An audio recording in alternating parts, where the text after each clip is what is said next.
नमस्कार दोस्तों, आज हम ऑनलाइन क्लास के अंदर आप सबका स्वागत है।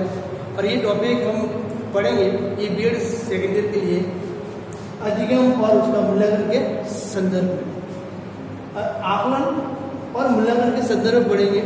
और ये आकलन क्या है और मूल्यांकन क्या है हम पढ़ते हैं। असेसमेंट शब्द का हिंदी रूपांतरण होता है निर्धारण करना। क्या है? निर्धारण राय आकलन आदि से किया जाता है। जब तक मूल्यांकन की प्रक्रिया संभव नहीं होती है तब तक निर्धारण या राय नहीं दी जा सकती। अतः कहने का मतलब यह है कि निर्धारण या आकलन की प्रक्रिया मूल्यांकन के बाद ही संभव है। मूल्यांकन के बाद ही संभव है। तो कहने का मतलब है कि मूल्यांकन, आकलन और मूल्यांकन इन दोनों में क्या अंतर है? इन दोनों में क्या अंतर है? तो आकलन का मतलब होता है कि एक निर्धारण, किसी वस्तु के बारे में निर्धारण होना चाहिए। और राय का मतलब है किसी के प्रति राय कैसी होनी चाहिए। जब तक मूल्यांकन की प्रक्रिया संभव नहीं होती है, कौन सी प्रक्रिया? मूल्यांकन की प्रक्रिया संभव नहीं होती है जब तक उसका हम आकलन या निर्धारण या उसकी राय देना संभव नहीं है। अतः कह सकता है, हम कहते हैं कि निर्धारण और आकलन की प्रक्रिया मूल्यांकन के बाद संभव है। इसका मतलब संभव है मूल्यांकन के बाद। अब बढ़ते हैं मूल्यांकन। इवैल्यूएशन है। मूल्यांकन क्या है? मूल्यांकन क्या है? तो शैक्षिक मूल्यांकन हमारे जीवन के प्रत्येक क्षेत्र में मूल्यांकन की आवश्यकता पड़ती है और वह अपने शिक्षार्थियों में हुए परिवर्तन के आधार पर मूल्यांकन करना पड़ता है। मूल्यांकन एक ऐसी प्रक्रिया है, मूल्यांकन एक ऐसी प्रक्रिया है जिसका आधार शैक्षिक उद्देश्य से होता है। इससे संबंधित जैसे विषय वस्तु है, शिक्षण है, अधिगम क्रिया है। मूल्यांकन पद्धतियों के माध्यम से शिक्षार्थियों के अंतर्गत व्यवहार में परिवर्तन ही मूल्यांकन। मूल्यांकन दो शब्दों से मिलकर बनता है। मूल्यांकन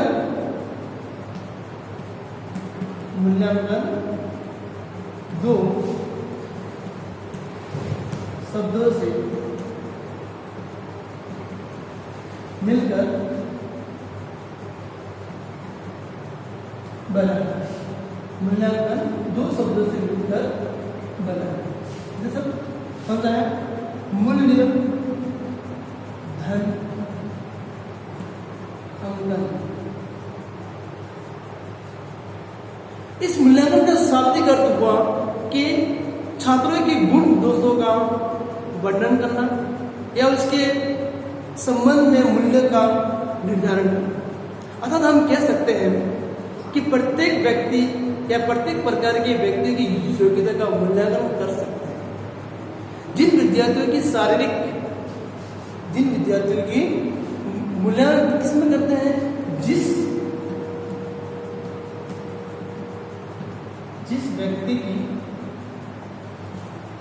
शारीरिक, मानसिक,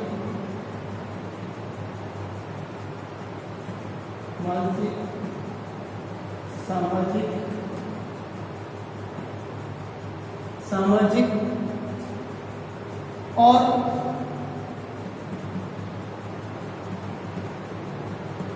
नैतिक मूल्यांकन की आवश्यकता होती है। तो मतलब शारीरिक कहने का मतलब है कि जिन विद्यार्थियों के अंदर शारीरिक, मानसिक, नैतिक, सामाजिक आदि सभी गुणों की परीक्षा हम ले सकते हैं। ये हो गया। अब ये परिभाषा जिसने दी है वह फ्रॉबेक के अनुसार लिखी है कि मूल्यांकन वह प्रक्रिया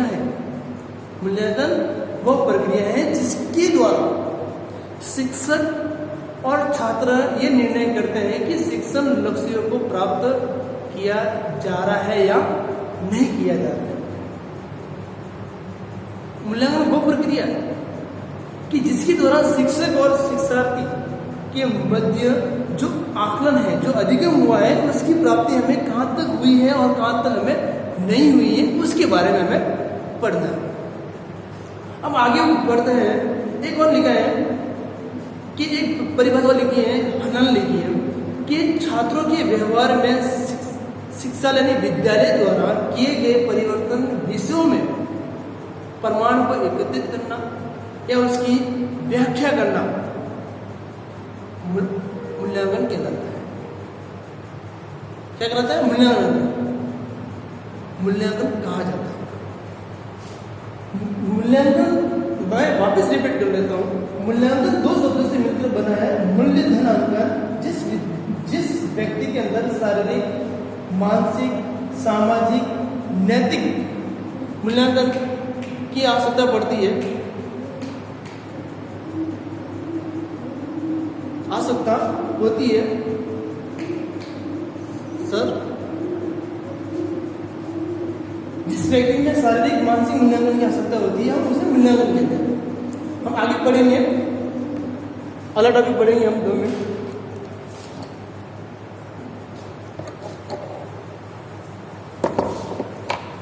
इसी के अंदर है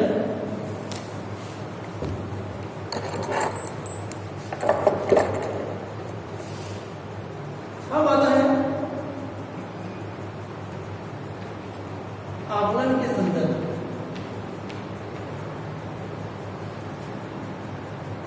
आकलन के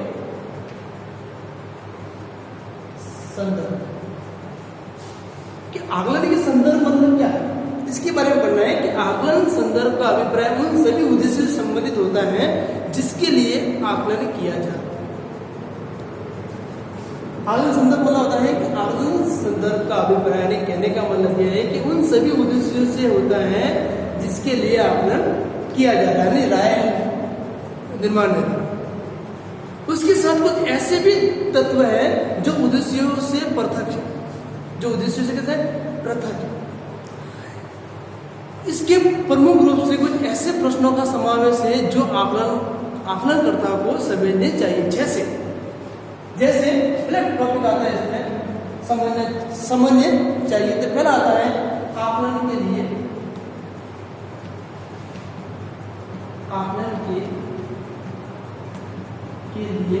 कारण। क्या है? आकलन के लिए कारण कौन होता है कि हमें आकलन कौन कौन से करने चाहिए, कौन कौन से कारण होने चाहिए। तो इसके अंतर्गत आकलन के संदर्भ के कारणों का ज्ञान होना, अर्थात कहने का मतलब है कि ऐसे कौन कौन से कारण हैं जिनके लिए हमें आकलन करना होता है। जैसे कि एग्जाम्पल दे रहा हूं मैं कि एक कक्ष में विद्यार्थी का न्यूनतम अधिगम स्तर को बनाए रखने के लिए उनकी अधिगम गतियों का आकलन करना। एक कक्ष में विद्यार्थियों की न्यूनतम अधिगम स्तर को बनाए रखने के लिए अधिगम गतिविधियों का आकलन किया जाता है। अधिगम मतलब होता है हम किसी का निर्धारण कैसे कर सकते हैं, बिना मूल्यांकन हम निर्धारण नहीं कर सकते। एक सेकंड नंबर और इसमें एक बात बोली है इसमें कि विद्यार्थियों की विशिष्ट योग्यताओं का आकलन करके उसकी अधिगम गतिविधि का मतलब विविध विद्यार्थियों के अंदर योग्यताओं का आकलन करके हम कहते हैं क्लास है, इस क्लास में बहुत सारे विद्यार्थी बैठे हैं, उन विद्यार्थियों के अंदर हम करते हैं कि ये विद्यार्थी काम कर सकता है या इस कार्य को ये पूर्ण कर सकता है, क्योंकि इसमें हमने उससे पहले से लेकर उसका आकलन किया कि ये पढ़ने में ठीक है। सेकंड नंबर आता है हमारा वातावरण का सृजन करना। वातावरण का सृजन करना मतलब क्या होता है? निर्माण करना। किसका? वातावरण। तो आकलन और मूल्यांकन के संदर्भ में सेकंड नंबर पे पॉइंट था वो वातावरण का सृजन करना, निर्माण करने से। तो यह आकलन के संदर्भ में द्वितीय सोपान है और द्वितीय सोपान के रूप में वातावरण का सृजन से किया जाता है। इसके द्वारा, इस वातावरण के द्वारा आकलन की प्रक्रिया को विश्वसनीय रूप से संपन्न कर सकते हैं। जैसे विश्वसनीय रूप, जैसे हम कहते हैं कि एक पाठ्यक्रम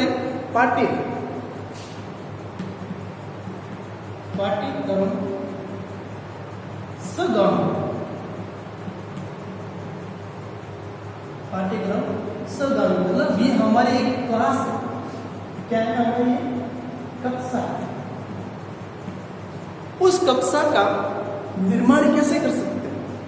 सगामी ये पाठ्यक्रम सगामी प्रक्रिया की क्रियाओं में एक समूह होता है, बहुत सारे विद्यार्थी एक समूह, हमारे एक क्लास है, उस क्लास में बहुत सारे विद्यार्थी थे। उन क्लास विद्यार्थियों हम कहते हैं कि विद्यार्थियों आज आप क्या पढ़ना चाहते हो? तो विद्यार्थी कहते हैं सर हमें क्रिकेट खेलना है, हमें संगीत सीखना है, हमें कंप्यूटर कक्षा में जाना है। तो हम कहते हैं कि चलो आप संगीत के बारे में जानते हैं, तो संगीत तो हम तो क्या होता है, संगीत के बारे में आपने चॉइस कर लिया, तो संगीत का एक विषय हमने चॉइस कर दिया कि आज हम संगीत के बारे में पढ़ेंगे। तो हम मैं एक शिक्षक अध्यापक जो संगीत अध्यापक है, उन संगीत अध्यापक उस कक्षा में अपने जो क्लास जहाँ पर संगीत सीखा जाता है वहाँ लेके विद्यार्थियों को जाते हैं और वहाँ उन संगीतों के जितने भी उपकरण हैं, यंत्र है, उनके बारे में उनको समझाया जाता है कि ये वाद्य यंत्र किस काम में लिया जाता है। या उसी प्रकार एक दूसरा एग्जाम्पल होता है जैसे कंप्यूटर कक्षा, कंप्यूटर टीचर है, कंप्यूटर आप सभी बोलते हैं मुझे अभी कंप्यूटर सीखना है, तो वो कंप्यूटर शिक्षक जो है वो कंप्यूटर क्लास में आगे प्रयोगशाला में ले जाता है और वहाँ विद्यार्थी उन कंप्यूटर जितने भी उपकरणों के बारे में वो आप सभी से उससे परिचित करवाता है। उसका क्या होता है, मूल्यांकन करवाता है कि ये मॉनिटर है, ये कीबोर्ड है, ये माउस है, ये सीपीयू है और ये माउस है।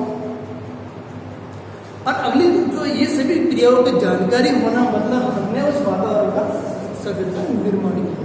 थर्ड नंबर जो पॉइंट आता है वो हमारा थर्ड नंबर जो पॉइंट है वो थर्ड नंबर जो पॉइंट है वो है प्रकृति। कौन सा है? कार्य की प्रकृति। कौन सी है? कार्य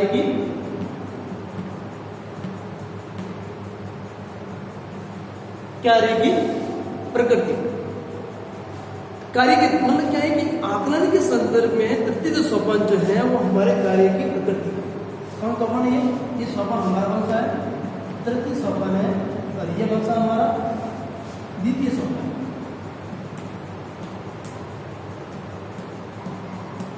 कौन सोपान है? द्वितीय सोपान और सोपान हमारा तृतीय सोपान है।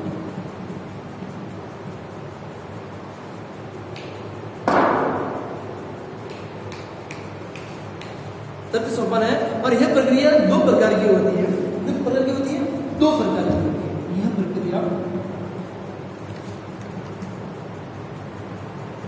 यह प्रक्रिया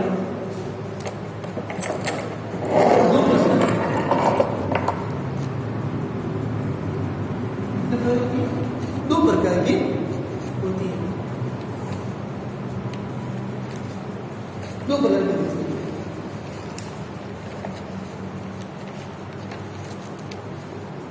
ये प्रक्रिया दो प्रकार की होती है। फर्स्ट, किसके लिए आकलन किया जा रहा है और कितना आकलन किया जा रहा है। ये प्रक्रिया कितनी है? दो प्रकार की प्रक्रिया है। पहली प्रक्रिया है कि ये आकलन किसके लिए किया जा रहा है और किसके लिए हो रहा और कितना किया। सेकंड नंबर जो आता है हमारा, इसी में तो फर्स्ट हो गया, और सेकंड नंबर जो आता है वो है कि द्वितीय में कि जो कार्य हमने विद्यार्थियों को प्रदान किए हैं वह उसमें योग्यता के अनुसार कितना हमने उसको दिया है। जैसे एक विद्यार्थी प्राथमिक स्तर में विद्यार्थी को पढ़ाते हैं, प्राथमिक स्तर को हम जब पढ़ाते हैं तो उसके लिए ये होता है कि प्राथमिक स्तर वाले जो विद्यार्थी होते हैं वो विद्यार्थी होते हैं कि हमें उनकी स्तर के अनुसार उनको हम कार्य देते हैं। जैसे प्राथमिक स्तर वाला जैसे नाटक है, कविता पाठ करवाना है या कथन के द्वारा उसको समझाना है, इन सभी क्रियाओं का वो अध्ययन किया जाता है। फिर आता है हमारा फोर्थ नंबर आता है, फोर्थ पड़ता है विविध परिस्थितियों में। विविध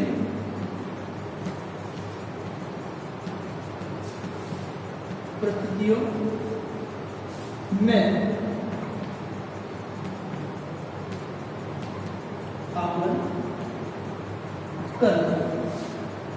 विविध परिस्थितियों में आकलन करना, ये क्या है? विविध परिस्थितियों, ये क्या है?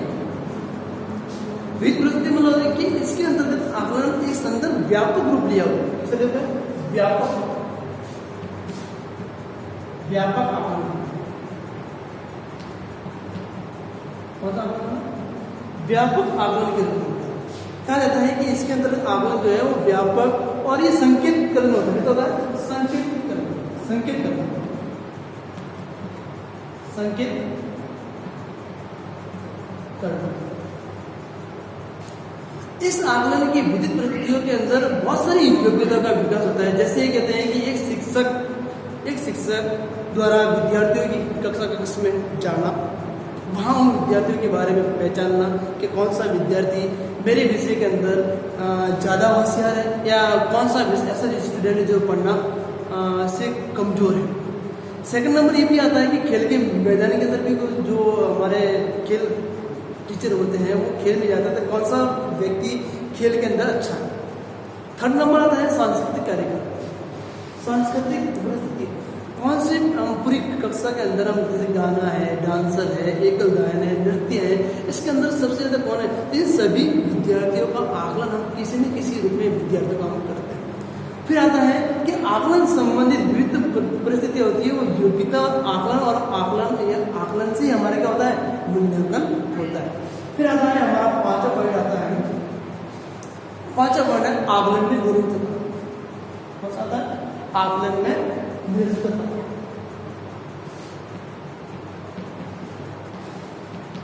आकलन में निरंतरता,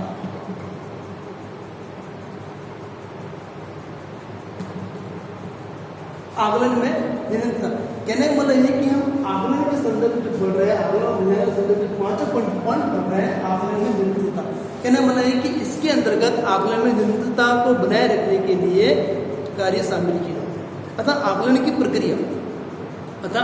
प्रक्रिया को कौन आगे बढ़ाएगा और ये किस प्रकार आगे बढ़ेगी, इन सभी के बारे में एक शिक्षक द्वारा सर्वप्रथम विद्यार्थियों ने स्वयं स्वयं विद्यार्थियों का आकलन करता है और उसके बाद उन विद्यार्थियों के स्व आकलन की योग्यता का विकास करता है। योग्यता के विकास में जिस विद्यार्थियों को अधिगम प्रक्रिया का आकलन किया है, जैसे हमने कितना पढ़ाया है, हमने उसको कितना पढ़ाया है, उन पढ़े हुए शिक्षण के आधार पर विद्यार्थी स्वयं सीखता है कि मैंने इस टॉपिक को कहाँ तक मैंने उसको पढ़ा है, कहाँ तक मैंने उसको याद किया है। अतः इस प्रकार होता है कि शिक्षक और शिक्षार्थी के सहयोग की जो भावना होती है वो उत्तरोत्तर बढ़ती जाए, उत्तरोत्तर मतलब निरंतर करते नहीं, लगातार करती जाए। वैसे लगातार अधिगम का निर्माण, इसका निर्माण लगातार अधिगम का होता है हमने कितना सीखा और कहाँ तक सीखा है। इसका अंदर हमारे कहने का मतलब है कि एक अध्यापक और एक शिक्षक के बीच में जितनी भी क्रियाएं जो होती हैं, किसके बारे में से, अधिगम के बारे में, तो वो क्रिया कहाँ तक संपन्न हुई है, उसको हमने कहाँ तक सीखा है। ये क्रिया ऐसी है कि हम आकलन और मूल्यांकन कहीं समाप्त नहीं होता है, ये चलता ही रहता है और ये क्रिया जब तक संपन्न नहीं होती, जब तक हम अपने उद्देश्य लक्ष्य तक नहीं पहुँच पाता है, तब तक हमारा आकलन और मूल्यांकन होता ही रहता है। दोस्तों आज के लिए इतना ही। आज अगला हम नेक्स्ट कक्षा में पढ़ेंगे। आज के लिए बहुत बहुत धन्यवाद। Thank you.